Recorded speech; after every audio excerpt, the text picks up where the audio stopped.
Hi hello what's up guys, ಅಸ್ಸಲಾಂ ವಲೈಕುಂ and ನಮಸ್ಕಾರ ಸ್ನೇಹಿತರೆ.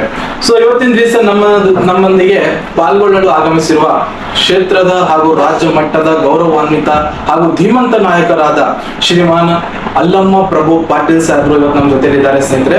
ಸೊ ಅವರಿಗೆ ನಾನು ಏನ್ ಮಾಡ್ತಾ ಇದ್ದೀನಪ್ಪ ಅಂತಂದ್ರೆ 6.5 ಕೋಟಿ ಕನ್ನಡಿಗರ ಪರವಾಗಿ ಹಾಗೂ ನನ್ನ ವೈಯಕ್ತಿಕ ಪರವಾಗಿ ಆದಪೂರ್ವಕವಾದ ಸ್ವಾಗತ ಸುಸ್ವಾಗತವನ್ನು ಈ ಸಂದರ್ಭದಲ್ಲಿ ನಾನು ಶ್ರೀ ಅಲ್ಲಮ್ಮ ಪ್ರಭು ಪಾಟೀಲ್ ಸಾಹೇಬ್ರಿಗೆ ನಾನು ಈ ಒಂದು ಪಾಡ್ಕಾಸ್ಟಿಗೆ ಸ್ವಾಗತ ಸುಸ್ವಾಗತವನ್ನು ಮಾಡ್ತೇನೆ. Welcome to sir our ಶೋಗೆ.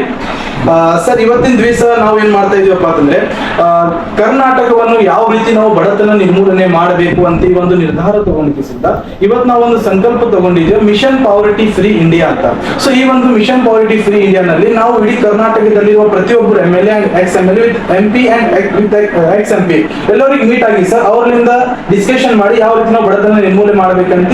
So ಇವತ್ತು ನಾವು ನಿಮ್ಗೆ ಟೈಮ್ ತಗೊಂಡಿದ್ದೆ ಸರ್, ನೀವು ಅಷ್ಟು ಬಿಸಿ ಶೆಡ್ಯೂಲ್ ಅಲ್ಲಿ ಟೈಮ್ ತೆಗೆದು ನಮ್ಗೆ ಕೊಟ್ಟಿದ್ದೀರಿ ಸರ್, ಅದಕ್ಕೆ ತಮಗೆ ನಾನು ಧನ್ಯವಾದವನ್ನು ಹೇಳ್ತೇನೆ ಸರ್. ಸ್ನೇಹಿತರೆ, ದಕ್ಷಿಣ ಕಲಬುರಗಿನಲ್ಲಿ ಬಹಳಷ್ಟು ಅಭಿವೃದ್ಧಿಯನ್ನು ಮಾಡಿದ್ದಾರೆ ಅಲ್ಲಮ್ಮ ಪ್ರಭು ಪಾಟೀಲ್ ಸಾಹೇಬರು, ಪ್ರೆಸೆಂಟ್ MLA ಇದ್ದಾರೆ. ಸೊ ಇವರು 1985ರಲ್ಲಿ ಮಂಡಲ ಪ್ರಧಾನರಾಗಿದ್ದರು ಹಾಗೂ ಜಿಲ್ಲಾ ಪಂಚಾಯತ್ ಅಧ್ಯಕ್ಷರಾಗಿದ್ದರು 2000ರಲ್ಲಿ, ಮತ್ತು ಹಾಪ್ಕಾಂ ರಾಜ್ಯ ಅಧ್ಯಕ್ಷರಾಗಿದ್ದರು 2004ರಲ್ಲಿ, ವಿಧಾನ ಪರಿಷತ್ ಸದಸ್ಯರಾಗಿದ್ದರು 2010ರಲ್ಲಿ. ಈ ಪ್ರೆಸೆಂಟ್ ವಿಧಾನಸಭೆ ದಕ್ಷಿಣ ಮತಕ್ಷೇತ್ರದ ಜನಪ್ರಿಯ ಶಾಸಕರಾಗಿ ಕೆಲಸ ಮಾಡ್ತಾ ಇದ್ದಾರೆ ಹಾಗೂ ದಕ್ಷಿಣ ಕಲಬುರಗಿಯನ್ನು ಅಭಿವೃದ್ಧಿ ಮಾಡುವ ಸಲುವಾಗಿ ಅವರು ಬಹಳಷ್ಟು ಕೆಲಸಗಳನ್ನು ಸ್ನೇಹಿತರೆ ಈಗ ಮಾಡ್ತಾ ಇದ್ದಾರೆ. ಸೊ ಇವತ್ತಿನ ಈ ಒಂದು ಪಾಡ್ಕಾಸ್ಟಿಗೆ ಸರ್ ಜೊತೆಯಲ್ಲಿ ನಾವು ಡಿಸ್ಕಷನ್ ಮಾಡೋಣ, ಯಾವ ರೀತಿ ನಮ್ಮ ಕರ್ನಾಟಕವನ್ನು ನಾವು ಮುಂದೆ ಒಯ್ಬೇಕಂತೆ. ಸೊ ಸ್ನೇಹಿತರೆ, ಬನ್ನಿ ನಮ್ಮ ಪ್ರಶ್ನೆಗೆ ಸರ್ ಅವರಿಗೆ ಪ್ರಶ್ನೆ ಕೇಳಿ ಅವರೇ ಅವ್ರ ಬೈಲಿ ಉತ್ತರ ಕೇಳಿದ್ದಾರೆ. ತಾವು ಕೇಳಿ ನಮ್ಮ ಫ್ಯಾಮಿಲಿ ಮೆಂಬರ್ ಜೊತೆ ಇದು ಶೇರ್ ಮಾಡಿ ಸ್ನೇಹಿತರೆ. ಸೊ ಸರ್, ಇವತ್ತಿನ ನಮ್ಮ ಮಿಷನ್ ಫಸ್ಟ್ ಮೊದಲನೇ ಪ್ರಶ್ನೆ, ಇತ್ತೀಚಿನ ಯುವ ಪೀಳಿಗೆಯಲ್ಲಿ ನಿರುದ್ಯೋಗವು ಪ್ರಮುಖ ಸಮಸ್ಯೆ ಆಗಿದೆ. ಇದಕ್ಕೆ ನಿಮ್ಮ ಅನಿಸಿಕೆ ಏನು ಸರ್?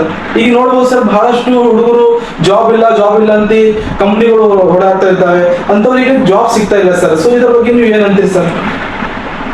ಇತ್ತೀಚಿನ ನಮ್ಮ ದೇಶದ ಬೆಳವಣಿಗೆ ಇದರಿಂದ ಒಂದು ಯಾವುದೇ ಫ್ಯಾಕ್ಟ್ರಿಯಲ್ಲಿ ಮ್ಯಾನ್ಯುವಲ್ ಏನು ಬೇಕಾಗಿತ್ತು ಅಷ್ಟು ಅವಶ್ಯಕತೆ ಇದೆ. 1000 ಮ್ಯಾನ್ಯುವಲ್ ಲೇಬರ್ ಟೈಮ್ನಾಗ ತಗೊಂಡ್ರೆ ಈಗ ಒಂದು 50 ಮಂದಿ ಮೇಲೆ ಅದು ಕೆಲಸ ಮುಗಿತು. ಇದನ್ನು ಸ್ವಲ್ಪ ನಿರುದ್ಯೋಗ ಹೆಚ್ಚಾಗಲಿಕ್ಕೆ ಕಾರಣ.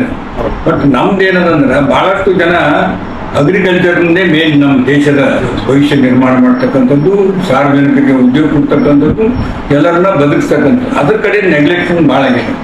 ಅದಕ್ಕೆ ಒತ್ತು ಕೊಟ್ಟು ಅದಕ್ಕೆ ಸರಿಯಾಗಿ ಏನು ಬಂದ್ರೆ ಈಗ ಹಾರ್ಟಿಕಲ್ಚರ್ ಡಿಪಾರ್ಟ್ಮೆಂಟ್ ಒತ್ತು ಕೊಡ್ತಕ್ಕಂಥದ್ದು, ಒಳ್ಳೆಯ ಬೆಳೆಗಳನ್ನು ಬೆಳೆದು ಅದಕ್ಕೆ ಒಂದು ಬೆಂಬಲ ಬೆಲೆ ಕೊಡ್ತಕ್ಕಂಥದ್ದು, ಈ ನಿಟ್ಟಿನಲ್ಲಿ ಕೆಲಸ ಮಾಡಿದ್ರೆ ಏನಾಗ್ತದೆ, ಅದರಲ್ಲಿ ಜನ ಉದ್ಯೋಗ ತೋರಿಸ್ತಾರೆ. ಬಹಳಷ್ಟು ನಿರುದ್ಯೋಗ ಅರ್ಧಕ್ಕರ್ಧ ಕಮ್ಮಿ ಆಗ್ತದೆ. ಅದರಲ್ಲಿ ಏನೂ ಇಲ್ಲ, ಹಾರ್ಟಿಕಲ್ಚರು ಅಗ್ರಿಕಲ್ಚರು ಎಲ್ಲ ಫೇಲ್ಯೂರ್ ಅಲ್ಲ, ಅದರಲ್ಲಿ ಏನು ನಾವು ಮಾಡೋಕ್ಕೆ ಸಾಧ್ಯ ಇಲ್ಲ ಅಂತ ತಿಳ್ಕೊಂಡು ಎಲ್ಲರೂ ಉದ್ಯೋಗ ಕಡೆ ಹೋದಾಗ ಅದರ ನಿರುದ್ಯೋಗ ಸಂಖ್ಯೆ ಜಾಸ್ತಿ ಆಗುತ್ತೆ. ಈ ಒಂದು ಪರಿಸ್ಥಿತಿಯಲ್ಲಿ ಇವತ್ತು ಸರ್ಕಾರ, ಯಾವುದೇ ಸರ್ಕಾರ ಇರಲಿ, ಯಾವುದೇ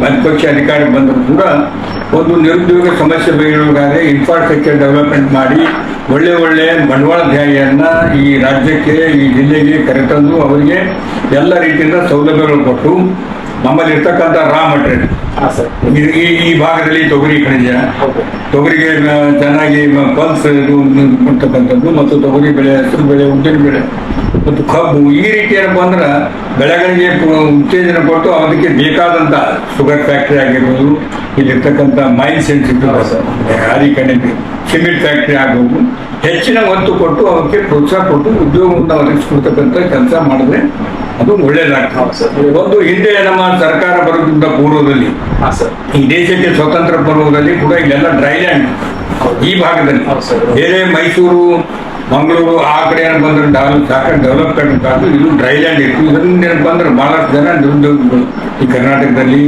ಈ ನಮ್ಮ ಭಾಗದಲ್ಲಿ ಹಿಂದುಳಿದ ಪ್ರದೇಶ ತನೆಪಟ್ಟು ನಮಗೆ ಅದನ್ನು ಹೋಗ್ಲಾಡ್ಸಬೇಕಾದ್ರೆ ಇವತ್ತು ನೀರಾವರಿಗೆ ಹೆಚ್ಚು ಒತ್ತು ಕೊಟ್ಟು ಲಾಲ್ ಬಹದ್ದೂರ್ ಶಾಸ್ತ್ರಿ ಅವರು ಆಲ್ಮಟ್ಟಿ ನಾರಾಯಣಪುರ ಡ್ಯಾಮ್ಗೆ ಅಡಿಗಲ್ಲು ಹಾಕಿದ ನಂತರ ಇಂದಿರಾ ಗಾಂಧಿ ಅವರ ಭಾಗದಲ್ಲಿ ನೀರಾವರಿ ಒಂದು ಕ್ರಾಂತಿ ಮಾಡಿ ಇವೆಲ್ಲ ಅಣೆಕಟ್ಟುಗಳನ್ನ, ಬ್ಯಾರೇಜ್ಗಳನ್ನ, ಬ್ರಿಡ್ಜ್ಗಳನ್ನ ಮಾಡಿ ಇವತ್ತು ರೈತರಿಗೆ ನೀರಿನ ಅನುಕೂಲ ಆಗಿ ಉದ್ಯೋಗ ಸಿಗ್ತಾ ಇದೆ. ಆದ್ರೆ ರೇಟ್ ಸಿಗ್ತಾ ಇಲ್ಲ ರೈತರಿಗೆ. ಇದರಿಂದ ನರ್ವಸ್ ಆಗಿ ಹೆಚ್ಚಾಗಿ ನಿರುದ್ಯೋಗಗಳು ಹೆಚ್ಚಾಗಿ ಆಗ್ತದೆ.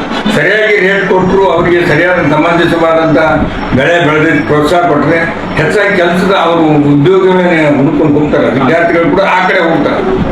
ಅದರಲ್ಲಿ ಅವರಿಗೆ ಸರಿಯಾಗಿ ಉತ್ಪನ್ನ ಸಿಗ್ತದೆ, ಅವ್ರಿಗೆ ಪಗಾರ ಕೊಡ್ತಾ ಇದ್ರೆ ಅಂತಂದ್ರೆ ನಿರುದ್ಯೋಗ ಜಾಸ್ತಿ ಆಗಕ್ಕೆ ಕಮ್ಮಿ ಆಗ್ತದೆ.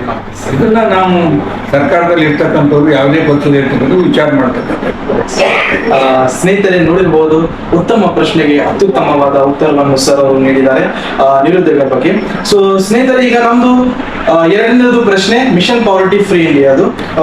ಪದವಿ ಡಿಗ್ರಿ ಮುಗಿದ ನಂತರವೂ ಜನರು ಏಕೆ ಸ್ವಂತ ವ್ಯವಹಾರ ಬಿಸ್ನೆಸ್ ಪ್ರಾರಂಭಿಸದೆ ಸರ್ಕಾರಿ ನೌಕರಿಯನ್ನೇ ಬೆಳೆಸುತ್ತಾರೆ? ನಿಮ್ಮ ಅಭಿಪ್ರಾಯ ಏನು ಸರ್ ಇದರ ಬಗ್ಗೆ? ಸಿಂಪಲ್ ಪ್ರಶ್ನೆ. ಸರ್, ಎಲ್ಲರೂ ಉದ್ಯೋಗದ ಸಲುವಾಗಿ ಅಂತಂದ್ರೆ ಏನಾದ್ರೂ ನೌಕರಿ ಸಿಗ್ತದೆ ಅಂತ ಹೇಳಿ ಎಜುಕೇಶನ್ ಕಡೆ ಹೋಗ್ತಾ ಇದ್ದಾರೆ. ಒಂದ್ ಕಡೆ BA ಮಾಡಿದ್ರೆ BA ಮಾಡ್ತಾರೆ, BCom ಮಾಡಿದ್ರೆ BCom ಮಾಡ್ತಿರ್ತಾರೆ, ಸೈನ್ಸ್ ಮಾಡಿದ್ರೆ ಸೈನ್ಸೇ ಮಾಡ್ತಿರ್ತಾರೆ, ಇಂಜಿನಿಯರಿಂಗ್ ಹೋದ್ರೆ ಇಂಜಿನಿಯರಿಂಗ್ ಲೈನಿಗೆ ಹೋಗ್ತಾರೆ, doctor line, agriculture line, horticulture line, ಬೇರೆ ಬೇರೆ ಏನಪ್ಪಾ ಅಂದ್ರೆ ಇದರಲ್ಲಿ ಹೋದ್ರೆ ಈ ಅಗ್ರಿಕಲ್ಚರ್, ಹಾರ್ಟಿಕಲ್ಚರ್, ವೆಟರ್ನರಿ ಡಿಪಾರ್ಟ್ಮೆಂಟ್ ಎಷ್ಟು ಮಂದಿ ಖಾಲಿ ಕೂತಾರೆ? ಯಾರು ಖಾಲಿ ಇಲ್ಲ, ಎಲ್ಲ ಉದ್ಯೋಗ ಮುಟ್ಕೊಂಡು ಹೋಗ್ತಾರೆ.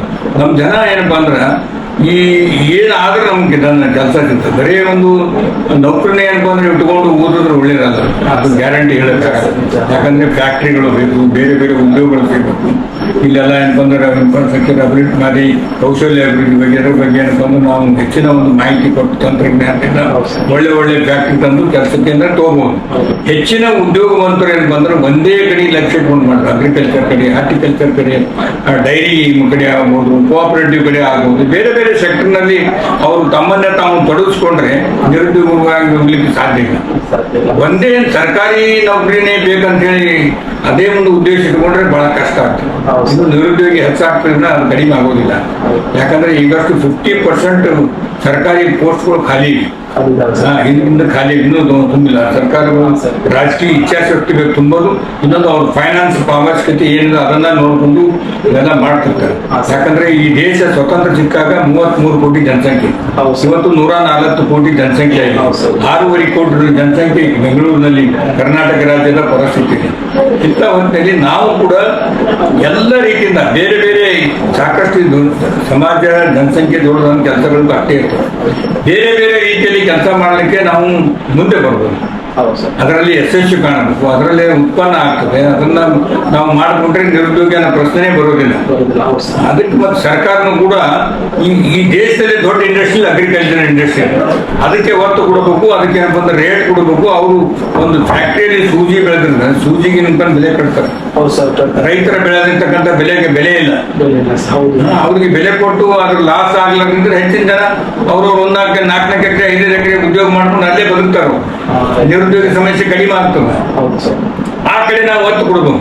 ನಿರುದ್ಯೋಗ ಸಮಸ್ಯೆ ಕಡಿಬೇಕಾದ್ರೆ ಅಗ್ರಿಕಲ್ಚರ್ ಸೆಕ್ಟರ್, ಹಾರ್ಟಿಕಲ್ಚರ್ ಸೆಕ್ಟರ್, ಇವು ಅನಿಮಲ್ ಹಸ್ಬೆಂಡ್ರಿ, ಮಿಲ್ಕ್, ಇದಕ್ಕೆಲ್ಲ ಹೆಚ್ಚಿಗೆ ಒತ್ತು ಕೊಟ್ಟು ಹೆಚ್ಚು ರೇಟ್ ಕೊಟ್ರೆ ಆ ಕಡೆ ಜನ ಹೋದಾಗ ಅಗ್ರಿಕಲ್ಚರ್ ಕಡೆ, ಹಾರ್ಟಿಕಲ್ಚರ್ ಕಡೆ, ಡೈರಿ ಕಡೆ, ವೆಟರ್ನರಿ ಕಡೆ ಹೆಚ್ಚು ಒತ್ತು ಕೊಟ್ರೆ ಇದು ಕಡಿಮೆ ಆಗ್ತದೆ. ಇನ್ನೊಂದು ಪ್ರಶ್ನೆ ಸರ್, ಅಂದ್ರೆ ಡಿಗ್ರಿ ಸರ್ಕಾರಿ ನೌಕರಿ ಅಂದ್ರೆ ಹ್ಯಾಂಗ್ ಸರ್? ಸಮಾಜದಲ್ಲಿ ಒಂದು ರೆಸ್ಪೆಕ್ಟ್ ಸಿಗುತ್ತೆ, ಇದು ಒಂದು ಮೈಂಡ್ ಸೆಟ್ ಮಾಡ್ಕೊಂಡ್ ಕೆಲವೊಬ್ರು ಹುಡುಗರು ಸ್ಟಡಿ ಮಾಡ್ತಾ ಇದ್ದಾರೆ. ಅಂದ್ರೆ ಗೌರ್ಮೆಂಟ್ ನೌಕರಿ ಅದಪ್ಪ, ಮುಂದೆ ಪೆನ್ಷನ್ ಬರ್ತದೆ, ಇದೊಂದು ಮೈಂಡ್ ಸೆಟ್ ಮಾಡ್ಕೊಂಡು ಇರುತ್ತೆ. ಇದಕ್ಕೇನಂತ ಈಗ ಅದೊಂದು ಹಾಬಿ. ಈ ದೇಶಕ್ಕೆ ಅನ್ನ ಕೊಡ್ತಕ್ಕಂಥ ರೈತನ ಮಗನಿಗೆ ಮದುವೆ ಮಾಡ್ಕೋಬೇಕು. ಒಂದು ಸಣ್ಣ ಸರ್ಕಾರಿ ನೌಕರಿ ಏನಪ್ಪ ಕೂಡ ನೌಕರಿ ಮಾಡ್ಬೇಕು. ಅದು ಒಂದು ಈ ಜನರಲ್ಲಿ ಒಂದು ಭಾವನೆ. ಪಗಾರ ಇರ್ತದ, ಗ್ಯಾರಂಟಿ ಇರ್ತದ. ಯಾಕೆ ಹಂಗಾಯ್ತದ? ರೈತನ ಬಗ್ಗೆ ನಿರ್ಲಕ್ಷ್ಯ ಯಾಕಾಯ್ತು? ಗ್ಯಾರಂಟಿ ಇಲ್ಲ, ನಿಸರ್ಗ ಸಾಥ್ ಇಲ್ಲ, ನೇಚರ್ ಸಾಥ್ ಇಲ್ಲ, ಇಲ್ಲಿ ಬೆಳೆದಂತ ಬೆಲೆಗೆ ಬೆಂಬಲ ಬೆಲೆ ಇಲ್ಲ. ಈಗ ಇದೇ ವರ್ಷದ ಪರಿಸ್ಥಿತಿ ನೋಡಿದ್ರೆ ಒಂದ್ಸಲ ಬಿತ್ತಿದ್ರು, ಮಳೆ ಬೈ ಹೋಯ್ತು, ಮತ್ತೆ ಹರಗಿದ್ರು, ಮತ್ತೆ ಬಿತ್ತಿದ್ರು, ಮತ್ತೆ ಅತಿವೃಷ್ಟಿ ಆಯ್ತು, ಮತ್ತೆ ಹರಗಿದ್ರು, ಮತ್ತೆ ಮಳೆ ಬಂತು, ಮತ್ತೆ ಬಿತ್ತಿದ್ರು, ರೇಟ್ ಇಲ್ಲ, ಬೆಳೆ ಬರಲಿಲ್ಲ, ಈಲ್ಡ್ ಬರಲಿಲ್ಲ. ಇದರಿಂದ ಅವನಿಗೆ ತೊಂದರೆ ಆಗ್ತದೆ.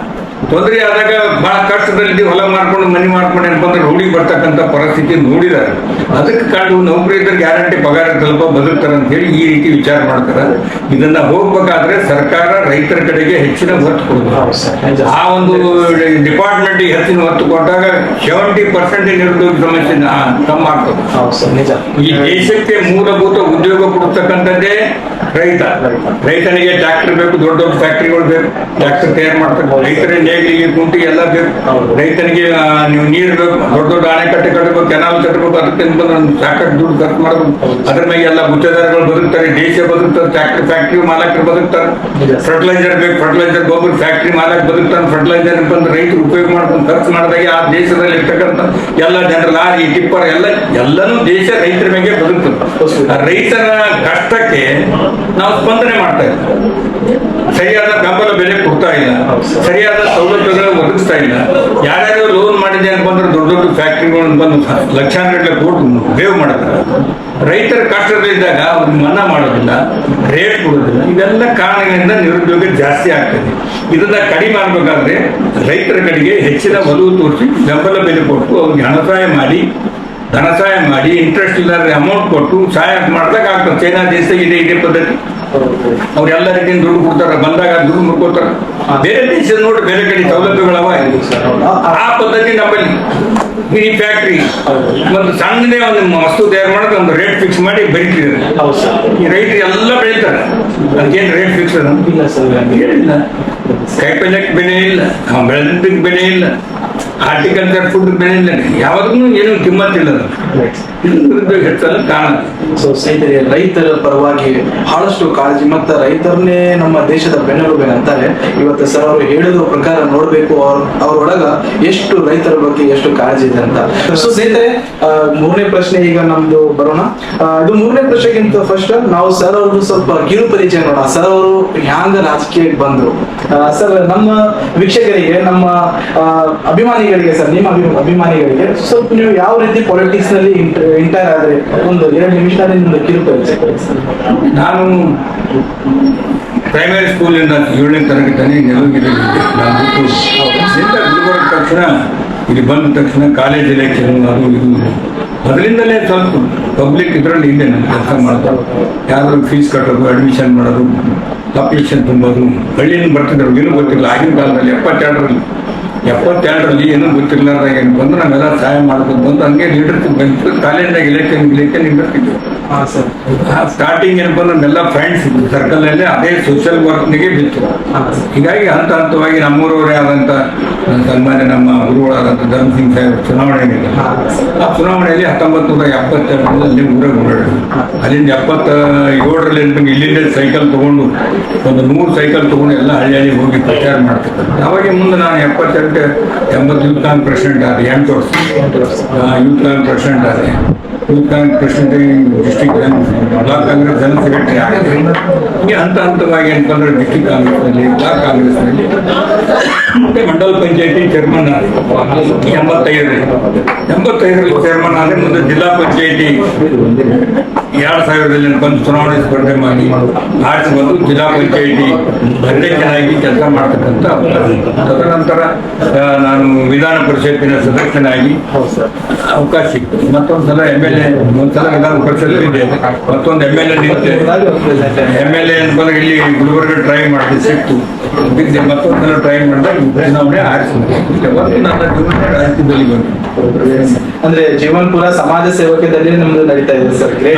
ಅಂದ್ರೆ ದಕ್ಷಿಣ ಕಲಬುರಗಿಗೂ ಬಹಳ ನಿಮ್ಮಷ್ಟು ನಾವು ಹೆಸರು ಕೇಳಿದ್ವಿ ಸರ್. ಬಹಳ ಒಳ್ಳೆ ಕೆಲಸನೂ ಬಹಳ ಅಭಿವೃದ್ಧಿನೂ ಮಾಡಿದ್ರಿ. ಇದಕ್ಕೆ ನಮ್ಮ ದಕ್ಷಿಣ ಕಲಬುರಗಿ ಮತಕ್ಷೇತ್ರದ ಎಲ್ಲ ಮತಗಳ ವೀಕ್ಷಕರೇನಿದ್ದಾರೆ ಸರ್, ಅವ್ರ ವತಿಯಿಂದ ನಾನು ನಿಮಗೆ ತುಂಬ ಧನ್ಯವಾದವನ್ನು ಹೇಳ್ತಾ ಇದ್ದೇನೆ ಸರ್. ನೀವು ಕಲಬುರಗಿ ಬಹಳ ಡೆವಲಪ್ ಮಾಡಿದ್ದೀರಾ. ನಮ್ಮ ದೇಶದಲ್ಲಿ ಮಹಿಳೆಯರನ್ನು ನಾರಿ ಶಕ್ತಿ ಎಂದು ಕರೆಯುತ್ತೇವೆ, ಆದರೆ ಅವರಿಗೆ ಇನ್ನೂ ಸಂಪೂರ್ಣ ಸ್ವಾತಂತ್ರ್ಯ ಸಿಕ್ಕಿಲ್ಲ. ಈ ಕುರಿತು ನಿಮ್ಮ ಅಭಿಪ್ರಾಯ ಏನು ಸರ್? ಇದು ನಮ್ಮ ದೇಶದ ಪರಂಪರೆ, ಇತಿಹಾಸದಲ್ಲಿ ಮಹಿಳೆಯರಿಗೆ ಕೊನೆಯ ಸ್ಥಾನ. ಮಹಿಳೆ ಒಂದು ಭೋಗದ ವಸ್ತು, ಮನೆ ಬಿಟ್ಟು ಬರಬಾರ್ದು, ಇಂಥ ಒಂದು ಕಾನ್ಸೆಪ್ಟ್ 1975ರಲ್ಲಿ ನಾನು ಕಾಲೇಜ್ ಅಡ್ಮಿಷನ್ ಮಾಡಿದಾಗ ಆ ಕಾಲೇಜಿನಲ್ಲಿ ಕೇವಲ 4 ಜನ ಹೆಣ್ಮಕ್ಳಿದ್ರು ನಮ್ಮ ಕ್ಲಾಸ್ನಲ್ಲಿ. ಹೆಣ್ಮಕ್ಳು ಕಾಲೇಜ್ ಬರ್ತಿರ್ಲಿಲ್ಲ, ಯಾರು ಬರೆಸ್ತಿರ್ಲಿಲ್ಲ. ಚನ್ನಬಸಪ್ಪ ಅಪ್ಪ ಅವರು ಆಗಿನ ಕಾಲದಲ್ಲಿ ಹೈಸ್ಕೂಲ್ ತೆಗೆದು ಮಹಿಳಾ ಕಾಲೇಜು ಶಾಲೆ ಪ್ರಾರಂಭ ಮಾಡಿ ಟಾಂಗ ಕೊಟ್ಟು ಕಳಿಸಿದ್ರು ಜನ ಬರ್ತಿರ್ಲಿಲ್ಲ.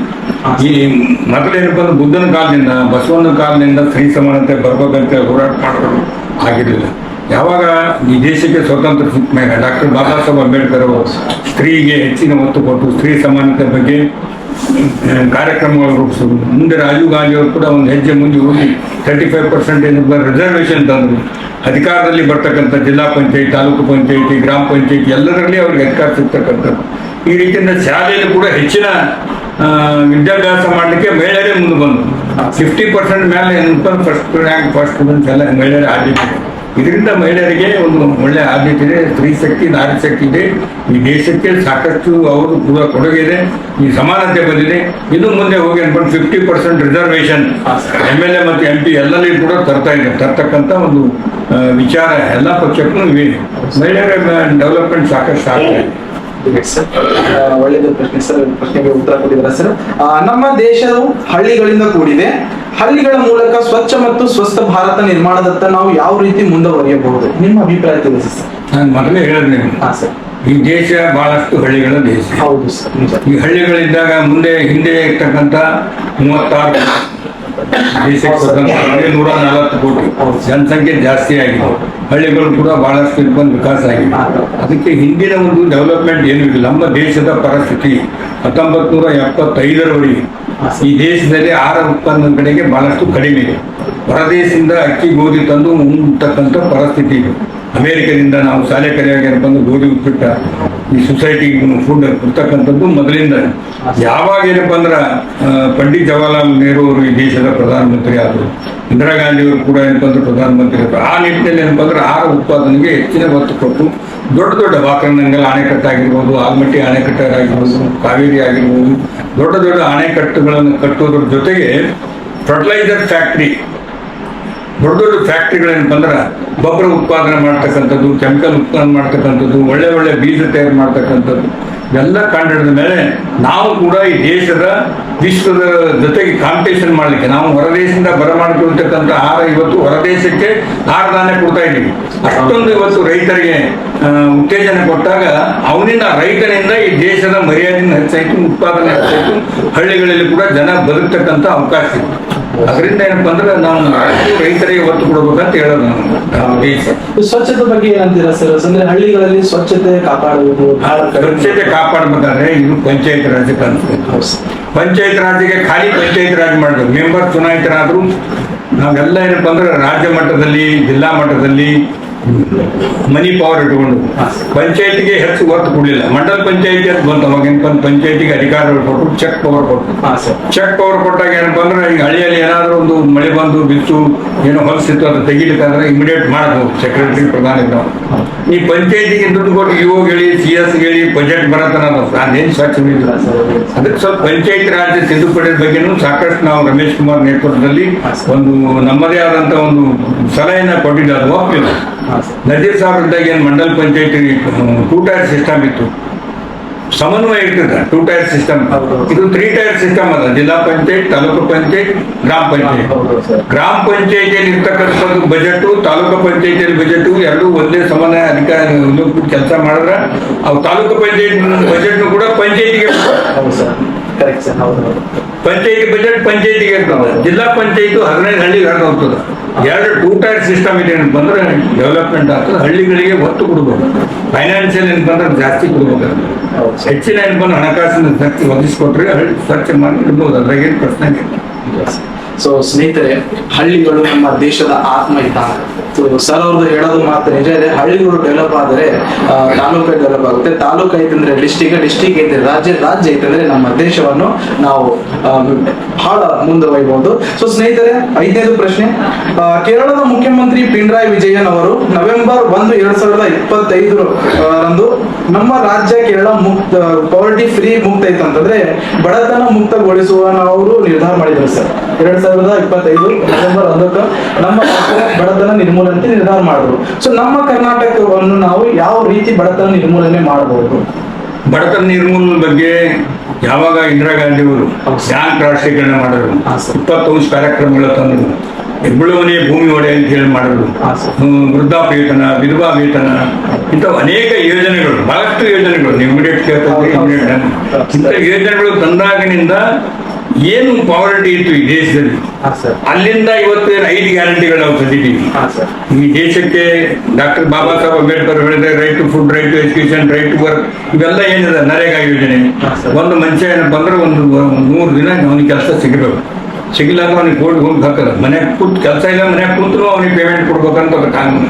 ಹಾ, ಸರ್. ಬಡತನ ನಿರ್ಮೂಲನೆ ಆಗ್ಬೇಕು, ಉದ್ಯೋಗ ಕೊಡೋದಕ್ಕಂತ ಉದ್ದೇಶ ಎಲ್ಲ ತಂದ್ಮ್ಯಾಗ ಅದನ್ನ ಬಹಳಷ್ಟು ಸಮೀಪದಿಂದ ಈ ಉದ್ಯೋಗ ಖಾತ್ರಿ ಯೋಜನೆ ಅಥವಾ ಇವತ್ತು 5 ಗ್ಯಾರಂಟಿಗಳು, ಒಬ್ಬ ಹೆಣ್ಮಕ್ಳು ಮನೆಯಲ್ಲಿ ಕುಂದಿರಬಾರ್ದು, ಎಲ್ಲ ರೀತಿಯ ಮಗನಿಗೆ ವಿದ್ಯಾಭ್ಯಾಸ ಕೊಡಬೇಕು, ಮನೆ ಸಂಸಾರ ನಡೆಸ್ಕೊಂಡು ಹೋಗ್ಬೇಕಂತೇಳಿ ಅವ್ರಿಗೆ ಫ್ರೀ ಅಕ್ಕಿ ಕೊಡ್ತಕ್ಕಂಥ ಕಾರ್ಯಕ್ರಮ, 2,000 ರೂಪಾಯಿ ಅವ್ರ ಅಕೌಂಟ್ ಹೋಗ್ತಕ್ಕಂಥ, ಯಾರಿಗೆಲ್ಲ ಎಲ್ಲರಿಗೂ, ಏನ್ ಬಿಜೆಪಿ, ಕಾಂಗ್ರೆಸ್, JDS ಅಲ್ಲ, ಈ ಸಮಾಜದಲ್ಲಿ ಇರ್ತಕ್ಕಂಥ ಎಲ್ಲ ಹೆಣ್ಣು ಮಕ್ಕಳು ಅಕೌಂಟಿಗೆ 2,000 ಹೋಗು, ಅವರು ಫ್ರೀ ಆಗಿ ಬಸ್ನಲ್ಲಿ ಓಡಾಡಬೇಕು, ಕರೆಂಟ್ ಫ್ರೀ ಸಿಗಬೇಕು, ಮತ್ತು ಉದ್ಯೋಗದಿಂದ ಏನು ಪಾಸ್ ಆಗಿದ್ದ ಹುಡುಗರಿಗೆ ಅಂತ 1,500 3,000 ಸಿಗಬೇಕು.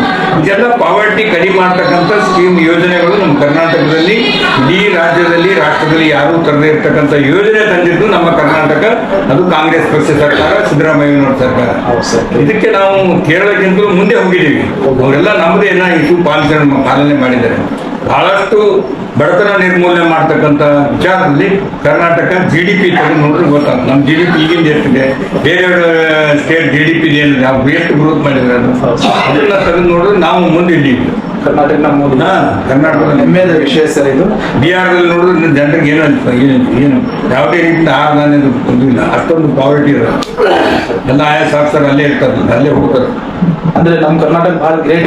ಬಹಳ okay sir, thank you so much sir. ಇದು ಒಂದು 5ನೇ ಪ್ರಶ್ನೆಗೆ ಉತ್ತರ ಕೊಟ್ಟಿದ್ರ. 6ನೇದು ಪ್ರಶ್ನೆ, ರೈತರನ್ನು ದೇಶದ ಬೆನ್ನೆಲುಬು ಎನ್ನುತ್ತಾರೆ, ಆದರೆ ಅವರಿಗೆ ತಮ್ಮ ಬೆಳೆಗೆ ಸರಿಯಾದ ಬೆಲೆ ರೇಟ್ ಸಿಗುತ್ತಿರಲಿಲ್ಲ ಹಾಗೂ ಅವರ ಕುಟುಂಬಗಳಿಗೆ ಉತ್ತಮ ಜೀವನವಿಲ್ಲ. ಇದಕ್ಕೆ ನಿಮ್ಮ ಅಭಿಪ್ರಾಯ ಏನು ಸರ್? ನಾನು ಸುರುಳಿಯಿಂದ ಹೆಚ್ಚಿನ ಪ್ರಶ್ನೆ ಅದಕ್ಕೆ ಹೇಳಿ, ರೈತರ ಬಗ್ಗೆ ಹೇಳ್ತೀರಾ ಸರ್? ಎಲ್ಲ ಹೇಳಿ ಈ ದೇಶ ನಿಂತಿದ್ದೆ ಅವ್ರ ಮೇಲೆ. ಎಲ್ಲ ಫ್ಯಾಕ್ಟ್ರಿಗಳ ಮಾಲಕರು, ಎಲ್ಲ ಲಾರಿ, ಟಿಪ್ಪರ್, ಟ್ರ್ಯಾಕ್ಟರ್, ಏನೇನು ಎಲ್ಲ ಮಷೀನ್ ಎಲ್ಲ ದೇಶ ನಡೆಸದೆ ರೈತರ ಮೇಲೆ, ಅವ್ರ ಹೆಸರ ಮೇಲೆ ಎಲ್ಲರೂ ಬದುಕ್ತಕ್ಕಂಥದ್ದು. ಅವ್ರಿಗೆ ರೇಟ್ಗೆ ಬೆಲೆ ಬೆಳೆದಿರ್ತಕ್ಕಂಥದ್ದು, ಇವ್ರಿಗೆ ಬೆಲೆ ಸಿಗಬೇಕು, ಎಲ್ಲ ಸಕಲ ಸೌಲಭ್ಯಗಳು ಒಪ್ಪಿಸ್ಬೇಕು. ಬೇರೆ ಬೇರೆ ಯೋಜನೆಗಿಂತ ಇವ್ರಿಗೆ ಹೆಚ್ಚಿನ ಒತ್ತು ಕೊಡಬೇಕು. ಯಾವ ರೀತಿ ದೊಡ್ಡ ದೊಡ್ಡ ಮಾಲಕರು ಫ್ಯಾಕ್ಟ್ರಿ ಸಾಲ ಮನ್ನಾ ಮಾಡ್ತಾರೆ, ಇವ್ರು ಏನ್ ಬಂದ್ರೆ 10 ಲಕ್ಷ ಮನ್ನಾ ಮಾಡ್ತಾರೆ.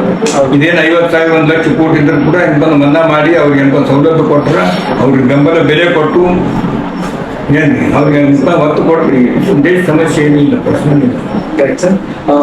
ಸರ್ವಶ್ರೇಷ್ಠ ಭಾರತ ನಿರ್ಮಾಣಕ್ಕಾಗಿ ಇಂದಿನ ಯುವ ಪೀಳಿಗೆಯಲ್ಲಿ ಜಾತಿ ಧರ್ಮ ಭೇದ ಭಾವವಿಲ್ಲದೆ ಎಲ್ಲರೂ ಒಂದಾಗುವುದು ಅಗತ್ಯವಿದೆ ಸರ್. ಇದಕ್ಕೆ ನೀವು ಏನಂತೀರಾ ಸರ್? ಈ ದೇಶ ಯಾವುದೇ ಜಾತಿ ಮತ ಭೇದ ಇಲ್ಲದೆ ಈ ದೇಶದ ಭವಿಷ್ಯವನ್ನು ನೋಡ್ಬೇಕಾದ್ರೆ ದೇಶದ ಸ್ವಾತಂತ್ರ್ಯ ಹೋರಾಟಗಾರರು ಯಾರ್ಯಾರು ಈ ದೇಶದ ಸ್ವಾತಂತ್ರ್ಯಕ್ಕಾಗಿ ಹೋರಾಟ ಮಾಡಿದ್ದಾರೆ, ಯಾರ್ಯಾರು ಜೀವನ ತ್ಯಾಗ ಬಲಿದಾನ ಮಾಡಿದ್ದಾರೆ ಅಂತಕ್ಕಂಥದ್ದು ಗೇಟ್ವೇ ಆಫ್ ಇಂಡಿಯಾ ಅದ. ಅಲ್ಲಿ ಹೋಗಿ ಹೆಸರುಗಳು ಎಷ್ಟು ಮಂದಿ ಅದ, ಯಾರ್ಯಾರ, ಎಷ್ಟು ಮಂದಿ ಹಿಂದೂ ಮಂದಿರ, ಎಷ್ಟು ಮಂದಿ ಮುಸ್ಲಿಮ್ಸ್ ಅರ, ಎಷ್ಟು ಮಂದಿ ಜೈನರ, ಎಲ್ಲಾ ಜಾತಿ ಜನಾಂಗದ ಒಟ್ಟುಗೂಡಿ ಹೋರಾಟ ಮಾಡಿ ತ್ಯಾಗ ಬಲಿದಾನದಿಂದ ರಕ್ತ ಕೊಟ್ಟು ಈ ದೇಶಕ್ಕೆ ಸ್ವಾತಂತ್ರ್ಯ ಕೊಟ್ಟಾರೆ. ಈಗ ಕೆಲವೊಂದು ಪಟ್ಟಭದ್ರ ಹಿತಾಸಕ್ತಿಗಳು ತಮ್ಮ ವೈಯಕ್ತಿಕ ಸಾಧನೆಗಾಗಿ ದ್ವೇಷ ಭಾವ ನೋಡ್ತಕ್ಕಂಥ ಜಾತೀಯತೆ ಭಾವನೆ ತುಂಬುತ್ತಾ ಇದ್ದಾರೆ.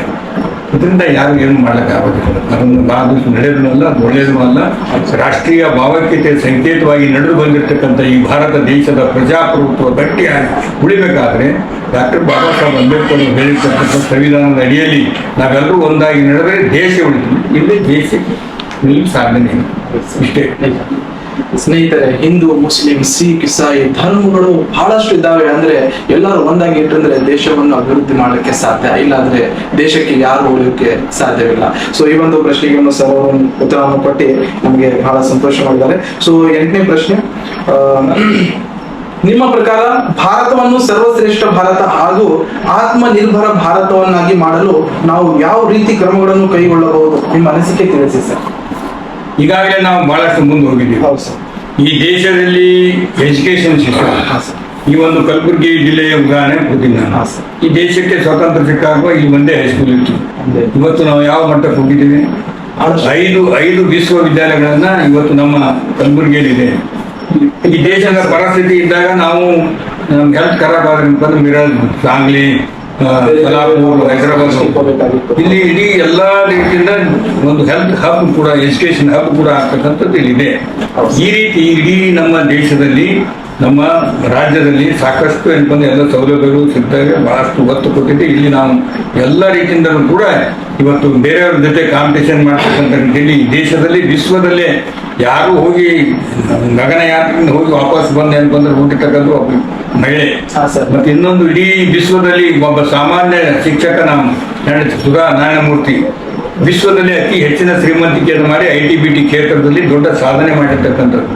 ಯಾಕಂದ್ರೆ ನಮ್ದು ಕೂಡ ಕಾಂಪಿಟೇಷನ್ದಲ್ಲಿ ಬಂದಿದ್ರೆ ನಾವೇನು ಕೆಳಗಿಲ್ಲ ವಿಶ್ವದಲ್ಲಿ, ನಾವು ಕೂಡ ತಲೆ ಎತ್ತಿ ತಿರುಗಾಡ್ತಕ್ಕಂಥ ಎಲ್ಲ ರೀತಿಯಿಂದ ಸೌಲಭ್ಯಗಳು, ಎಲ್ಲ ರೀತಿಯಿಂದ ಈ ದೇಶ ಪ್ರಬುದ್ಧವಾಗಿ ಎಷ್ಟೊಂದು ಜನಸಂಖ್ಯೆ ಹೊಂದಿರ್ತಕ್ಕಂಥ ದೇಶ ಇವತ್ತು ಇಡೀ ವಿಶ್ವದಲ್ಲಿ ಯಾವುದೇ ರೀತಿಯಿಂದ ಫೈನಾನ್ಷಿಯಲ್ ಕ್ರೈಸಿಸ್ ನಲ್ಲಿ ಸಿಗಿಬಿಡುತ್ತೆ.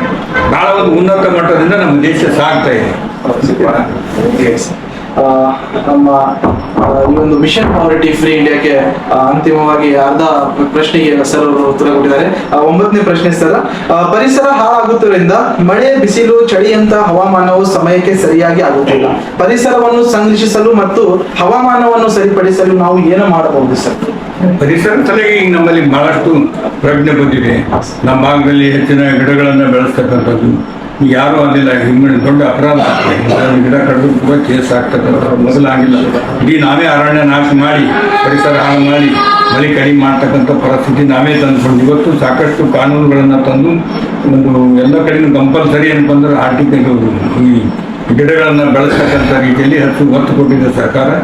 ಇಡೀ ನಮ್ಮ ದೇಶದಲ್ಲಿ ನಾವು ಕೂಡ ಸಾಕಷ್ಟು ಏನಪ್ಪಂದ್ರೆ ಇವತ್ತು ಮಳೆ ಆಗ್ತಕ್ಕಂಥ ಸಂದರ್ಭಗಳಲ್ಲಿ ಅದನ್ನು ನೋಡಿರ್ತೀವಿ. ನಾವು ಅರಣ್ಯ ನಾಶಕ್ಕೆ ಹೆಚ್ಚು ಒತ್ತು ಕೊಡ್ತಾ ಇಲ್ಲ, ಅರಣ್ಯ ಬೆಳೆಸೋದಕ್ಕೆ ಹೆಚ್ಚು ಒತ್ತು ಕೊಟ್ಟು ಇನ್ನೂ ಸ್ವಲ್ಪ ಜನರಲ್ಲಿ ಅದ್ರ ಪ್ರಜ್ಞೆ ಬರಬೇಕು. ಅದರಿಂದ ಏನಪ್ಪ ಅಂದ್ರೆ ಮುಂದೆ ಗಿಡಗಳನ್ನು ನಾವು ಜಾಸ್ತಿ ಬೆಳೆಸೋದ್ರಿಂದ ಇಲ್ಲಿ ಇವತ್ತು ಡೆಲ್ಲಿಯಲ್ಲಿ ಇರ್ತಕ್ಕಂಥ ಪರಿಸ್ಥಿತಿ ನಮ್ಮಲ್ಲಿ ಬೆಂಗಳೂರು ಕೂಡ ನಂಬರ್ನಲ್ಲಿ ಬರ್ತಾ ಇದೆ. ಪರಿಸರ ಮಾಲಿನ್ಯದಿಂದ ನಾವು ಕೂಡ ಆ ರೀತಿ ಒಂದು ವಾತಾವರಣದಲ್ಲಿ, ಯಾಕಂದ್ರೆ ಇವತ್ತು ಜನಸಂಖ್ಯೆ ಜಾಸ್ತಿ ಆಗಿದೆ ಮತ್ತು ವರ್ಕ್ಸ್ ಡೆವಲಪ್ಮೆಂಟ್ ಜಾಸ್ತಿ ಆಗ್ತಿದೆ. ಬಂದಿದ್ದಲ್ಲಿ ಫೈನಾನ್ಸ್ ಬಹಳಷ್ಟು ಆಗಿ ಅವ್ರ ವೆಹಿಕಲ್ಸ್ ಜಾಸ್ತಿ ಆಗ್ತಿದೆ. ಒಂದು ಮನೆಯಲ್ಲಿ 5-6 ಗಂಟೆ ವೆಹಿಕಲ್ಸ್ ಇರಿಂದ ವಾಯು ಮಾಲಿನ್ಯದಿಂದ ಈ ಪರಿಸರ ಹಾಳಾಗ್ತಾ ಇದೆ. ಅದಕ್ಕೆ ಡೆಲ್ಲಿ ಬಿಟ್ಟು ಬೆಂಗಳೂರು ಬರ್ತಂದ್ರೆ ಬೆಂಗಳೂರು ಪರಿಸ್ಥಿತಿ ಅದೇ ಆಗಿದೆ. ಇನ್ನು ಮುಂದೆ ಅದನ್ನು ಖಾಲಿ ಆಗ್ತಕ್ಕಂಥ ಪರಿಸ್ಥಿತಿ ಇದೆ. ಇದರಿಂದ ಏನು ಬಂದ್ರೆ ಜನರು ಗಿಡಗಳನ್ನ ಬೆಳೆಸಿ ಪರಿಸರ ಮಾಲಿನ್ಯ ಕಾಯ್ಕೊಂಡು ಹೋಗೋದು ಬಹಳ ಅತಿ ಅವಶ್ಯಕತೆ. ಸರ್ಕಾರಗಳು ಕೂಡ ಅದೇ ನಿಟ್ಟಿನಲ್ಲಿ ಕೆಲಸ ಮಾಡ್ತಾ ಇದೆ. ಸೊ ಸ್ನೇಹಿತರೆ, ನೋಡ್ಕೊಳ್ಬಹುದು ನೀವು, ವಾಯು ಮಾಲಿನ್ಯ ಹೆಚ್ಚೋದ್ರಿಂದ ನಮಗೆ ಮುಂದೆ ಬರುವ ದಿನಗಳಲ್ಲಿ ಆಕ್ಸಿಜನ್ ಸಿಗೋಕೆ ಬಹಳ ತೊಂದರೆ ಆಗಬಹುದು. ಸೊ ಅದಕ್ಕೆ ಅದು ಆಗಬಾರ್ದಂದ್ರೆ ನಾವು ಪ್ರತಿಯೊಂದು ಮನೆಯಲ್ಲಿ ಪ್ರತಿಯೊಂದು ಗಿಡವನ್ನು ಹಚ್ಚಬೇಕು ಸರ್. ಕರೆಕ್ಟ್ ಸರ್ ಅವ್ರದ್ದು ಹೇಳಿದ ಮಾತಿದು. ನಮ್ದು 10ನೇದು ಪ್ರಶ್ನೆ ಸರ್, ಉತ್ತರ ಕರ್ನಾಟಕದಲ್ಲಿ ಮಾಹಿತಿ ತಂತ್ರಜ್ಞಾನ IT ಮತ್ತು ಜೈವಿಕ ತಂತ್ರಜ್ಞಾನ BT ಇನ್ನೂ ನಿರೀಕ್ಷಿತ ಮಟ್ಟದಲ್ಲಿ ಅಭಿವೃದ್ಧಿ ಆಗಿಲ್ಲ. ಈ ಪ್ರದೇಶ ಬೆಳವಣಿಗೆಗಾಗಿ ನಾವು ಏನು ಮಾಡಬಹುದು ಸರ್? ಇನ್ಫಾರ್ಮೇಶನ್ ಟೆಕ್ನಾಲಜಿ ಮತ್ತು ಮಂಗಳೂರು, ಚಿಕ್ಕಮಗಳೂರು, ಮೈಸೂರು ಆ ಕಡೆ, ದಕ್ಷಿಣ ಕನ್ನಡ ಕಡೆ ಎಲ್ಲ ಯೂನಿವರ್ಸಿಟಿಗಳು ಬಹಳಷ್ಟು ಡೆವಲಪ್ಮೆಂಟ್ ಆದಾಗ ನಾವು ಇನ್ನೂ ಹೈಸ್ಕೂಲ್ ಅಂತಂದ್ರೆ ಇದ್ದೀವಿ. ನಾವು ವಿದ್ಯಾಭ್ಯಾಸ ಮಾಡ್ಬೇಕಾದ್ರೆ ಹೈದರಾಬಾದ್ ಹೋಗ್ಬೇಕು, ಧಾರವಾಡ, ಹುಬ್ಳಿಗೆ ಹೋಗ್ತಕ್ಕಂಥ ಪರಿಸ್ಥಿತಿ ಈಗ ಬಹಳಷ್ಟು ಮುಂದುವರಿದೆ. ನಾನು ಹೇಳಿದ್ರೆ ಈಗ 5 ಯೂನಿವರ್ಸಿಟಿಗಳು ನಮ್ಮಲ್ಲಿ ಆಗಿವೆ. ಇಂಜಿನಿಯರಿಂಗ್ ಕಾಲೇಜ್ ಆಗಲಿ, ಬೇರೆ ಒಂದು ಹೈದರಾಬಾದ್ ಕರ್ನಾಟಕ ಈ ಭಾಗದಲ್ಲಿ ಲಕ್ಷಾಂಗಟ್ಟಲೆ ಇಂಜಿನಿಯರ್ಸು, ಲಕ್ಷಾಂಗಟ್ಟಲೆ ಡಾಕ್ಟರ್ಸು ತಯಾರಾಗಿದ್ದಾರೆ. ಬೇರೆ ಬೇರೆ ವಿದೇಶದಲ್ಲಿ ಕೂಡ ಇದೇ ಜನ ಹೋಗ್ತಾರೆ ಕಾರ್ಯಕ್ರಮ. ಆ ಮಟ್ಟದಲ್ಲಿ ನಾವು ಬೆಳವಣಿಗೆ ಆಗ್ತದೆ. ಮುಂದೆ ಬರ್ತಾನೆ ಅಂತಂದ್ರೆ ಕಾಂಪಿಟೇಷನ್ ಜೊತೆಗೆ ನಾವು ಇರ್ತೀವಿ. ಯಾಕಂದ್ರೆ ಬಹಳಷ್ಟು ಗ್ಯಾಪ್ ಇದೆ ನಮ್ಗೆ. ಅವ್ರಿಗೆ 75 ವರ್ಷದ ಗ್ಯಾಪ್ ನಲ್ಲಿ ಬಂದ್ರೆ ನಾವು ಈಗ 5 ಯೂನಿವರ್ಸಿಟಿಗಳು ಅಂದಿವಿ, ಅವ್ರಿಗೆ 75 ವರ್ಷದಿಂದ ಯೂನಿವರ್ಸಿಟಿಗಳು ಹೊಂದಿದ್ವಿ. ನಾವು ಏಕದಮ್ ಏನಂದ್ರೆ ಈಕ್ವಾಲಿಟಿ ಬರ್ಲಿಕ್ಕೆ ತೊಂದರೆ ಆಗ್ತದೆ. ಆದಷ್ಟು ಮಟ್ಟಿಗೆ ನಾವು ಸುಧಾರಿಸ್ತಾ ಇದ್ದೀವಿ. ಇನ್ನೂ ಹೆಚ್ಚಿನ ಸುಧಾರಣೆ ಆಗಬೇಕು. ಈ ಭಾಗದಲ್ಲಿ ಹೆಚ್ಚಿನ ಹಣವನ್ನ 5,000 ಕೋಟಿ ITBTಗೆ ಒತ್ತು ಕೊಡ್ತಕ್ಕಂಥದ್ದು, ಬೇರೆ ಬೇರೆ ಒತ್ತು ಕೊಡ್ತಕ್ಕಂಥದ್ದು. ನಮ್ಮೊಬ್ಬರು ಮಂತ್ರಿ ಹೋದ್ರು ಕೂಡ ಸೆಂಟ್ರಲ್ ಗೌರ್ಮೆಂಟ್ ನಿಂದ ಪ್ರಿಯಾಂಕಾ ಖರ್ಗೆ ವಾಪಸ್ ತರಿಸೋದು, ಬಂಡವಾಳ ಕೊಡಬೇಕು, ಇಲ್ಲಿ ಇಂಡಸ್ಟ್ರಿ ತರಬೇಕಂತ ಕೆಲವೊಂದು ರಾಜಕೀಯ ಇಚ್ಛೆ ಕೊಡ್ತೀನಿ. ಇದು ಆಗ್ಬಾರ್ದು. ಎಲ್ಲರೂ ಕೂಡ ಈ ಭಾಗದ ಅಭಿವೃದ್ಧಿ ಆಗ್ಬೇಕು. ಇಲ್ಲೆಲ್ಲ ಏನಪ್ಪಂದ್ರೆ ಇಂಡಸ್ಟ್ರಿಯಲ್ಲಿ ಬರಬೇಕು, ನಿರುದ್ಯೋಗಿ ಸಮಸ್ಯೆ ಹೋಗ್ಬೇಕು, ITBT ಜಾಸ್ತಿ ಆಗ್ಬೇಕು, ಕೌಶಲ್ಯ ಅಭಿವೃದ್ಧಿ ಸಲುವಾಗಿ ಏನಪ್ಪಂದ್ರೆ ಬೇರೆ ಬೇರೆ ಲ್ಯಾಂಡ್ ಎಲ್ಲ ಪರ್ಚೇಸ್ ಮಾಡಿದ್ದಾರೆ. ಮುಂದೆ ಬರ್ಬರ್ತು ನಾವು ಆ ಮಟ್ಟಕ್ಕೆ ಹೋಗ್ತೀವಿ. Great sir. ಸ್ನೇಹಿತರೆ, 15ನೇ ಪ್ರಶ್ನೆಗೂ ಸರ್ ಅತ್ಯುತ್ತಮವಾದ ಉತ್ತರ ನೀಡಿದ್ದಾರೆ. 11ನೇ ಪ್ರಶ್ನೆ ನಮ್ದು, ಸರ್ಕಾರಿ ಕಚೇರಿಗಳಲ್ಲಿ ಸಣ್ಣ ಪುಟ್ಟ ಕೆಲಸಗಳಿಗೂ ಲಂಚ ನೀಡಿದರೆ ಬೇಗ ಮಾಡಿಕೊಡ್ತಾರೆ ಎಂದು ಮಾತಿದೆ ಸರ್. ಭ್ರಷ್ಟಾಚಾರ ಮುಕ್ತ ಕರ್ನಾಟಕ ನಿರ್ಮಾಣಕ್ಕಾಗಿ ನಾವು ಯಾವ ರೀತಿಯ ಕ್ರಮಗಳನ್ನು ಕೈಗೊಳ್ಳಬಹುದು? ಏನ್ ಮಾಡ್ಲಿಕ್ಕಾಗಲ್ಲ ಯಾರು. ಭ್ರಷ್ಟಾಚಾರ ನಿಮ್ದು ಏನಾಗಿದೆ ಅಂದ್ರೆ ಪ್ರಜಾಪ್ರಭುತ್ವ ಅಲ್ಲ. ಪ್ರಜಾಪ್ರಭುತ್ವದ ಬೇರೆ ಅಂತಂದ್ರೆ ಪ್ರಜೆಗಳು. ಆ ಬೇರೆ ರೂಟ್ ಭ್ರಷ್ಟ ಆಗಿದೆ. ರೂಟ್ ಭ್ರಷ್ಟ ಆಗಿತ್ತಂದ್ರೆ ಮ್ಯಾಗೆಲ್ಲ ಅದೇ ಫಲ ಕೊಡ್ತೀವಿ. ಹೌದಾ? ಈಗ ನಾವು ಚುನಾವಣೆಗೆ ಹೋಗ್ಬೇಕಾದ್ರೆ ನಾವು ಎಷ್ಟು ಖರ್ಚು ಮಾಡ್ತೀವಿ ಏನ್ ಮುಂದೆ ಕೇಳಿ ಟಿಕೆಟ್ ಕೊಡ್ತಾರೆ ಬರುತ್ತೆ. ಶ್ರೀಮಂತರ ಕ್ಲಬ್ ಆಗ್ಯಾವ.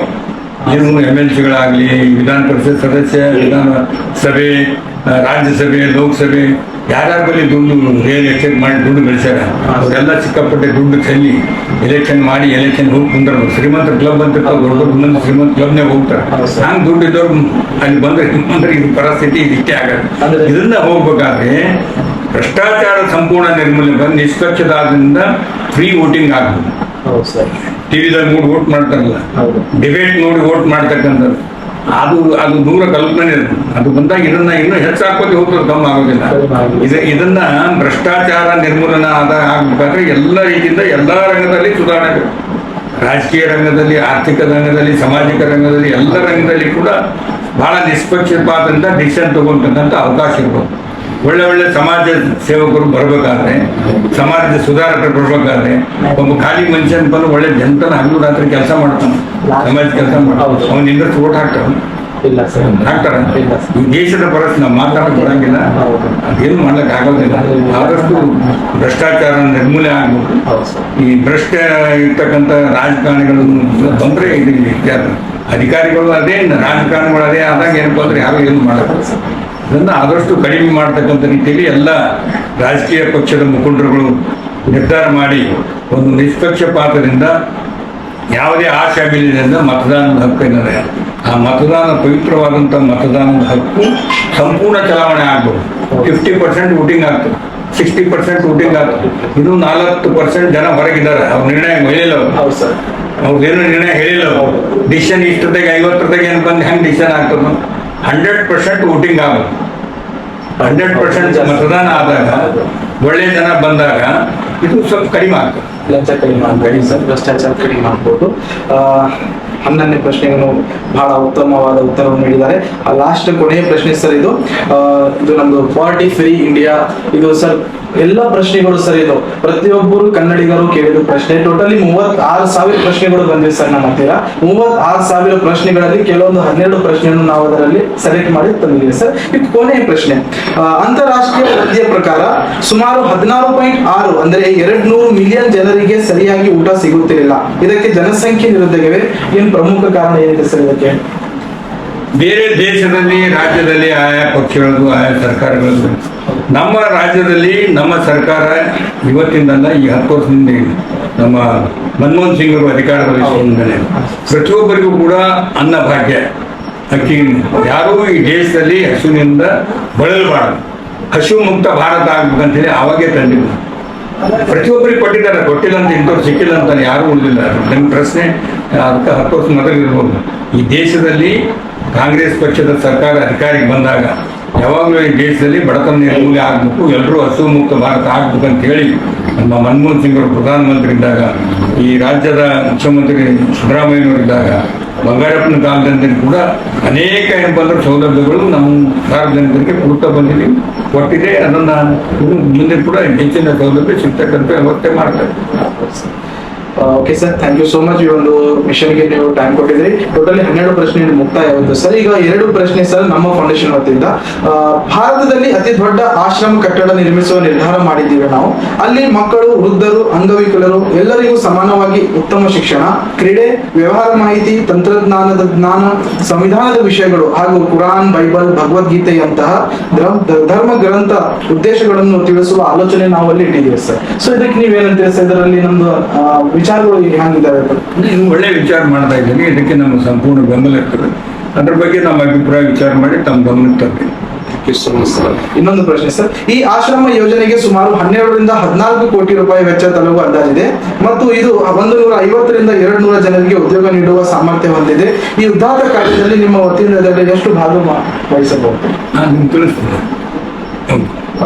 ಸ್ನೇಹಿತರೆ, ಇವತ್ತಿನ ದಿವಸ ನಮಗೆ ಅವರು ಅಷ್ಟು ಬಿಸಿ ಶೆಡ್ಯೂಲ್ ನಲ್ಲಿ ಟೈಮ್ ತೆಗೆದು ನಾವು ಆಹ್ವಾನ ಕೊಟ್ಟ ತಕ್ಷಣ ಅವರು ಟೈಮ್ ಕೊಟ್ಟು ನಮಗೆ ಬಹಳ ಸಂತೋಷ ಮಾಡಿದ್ದಾರೆ ಸರ್. ಸೊ 6 ಕನ್ನಡಿಗರ ಪರವಾಗಿ ಹಾಗೂ ನನ್ನ ವ್ಯಕ್ತಿಗಳ ಪರವಾಗಿ ಸರ್ ಅವರು ನಮಗೆ ಟೈಮ್ ಕೊಟ್ಟರು. ಇದಕ್ಕೆ ತುಂಬ ಹೃದಯದಿಂದ ಧನ್ಯವಾದ ಹೇಳುತ್ತಾ ಈ ಒಂದು ಕಾರ್ಯಕ್ರಮವನ್ನು